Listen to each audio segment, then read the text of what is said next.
Je vais vous expliquer une partie de ce qui était en cours le 25 avril passé.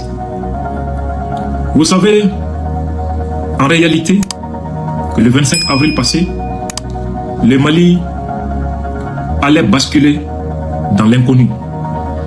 Tout était mis en place pour détruire complètement le Mali, décapiter les institutions et l'armée, en éliminant le ministre de la Défense et en éliminant le patron des services de renseignement et le président de la transition.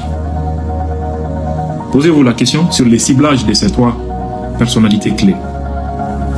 Dans un pays en guerre, cibler le président de la transition, cibler le ministre de la Défense pour l'éliminer et le patron des services de renseignement. Quelle est l'intention derrière cela?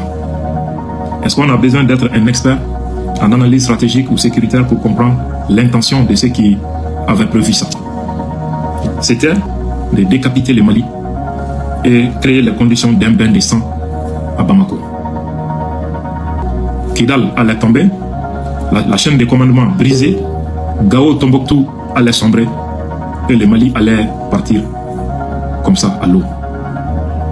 Ça allait ouvrir un boulevard pour les hypocrites qui sont les vrais commanditaires de ces attentats, la France et ses alliés, de revenir s'installer et mettre au pouvoir des traîtres à Bamako pour vendre Kidal aux terroristes, finir la destruction de l'armée malienne et tous les équipements que nous avions achetés et livrer le Mali à la France sur un plateau d'argent.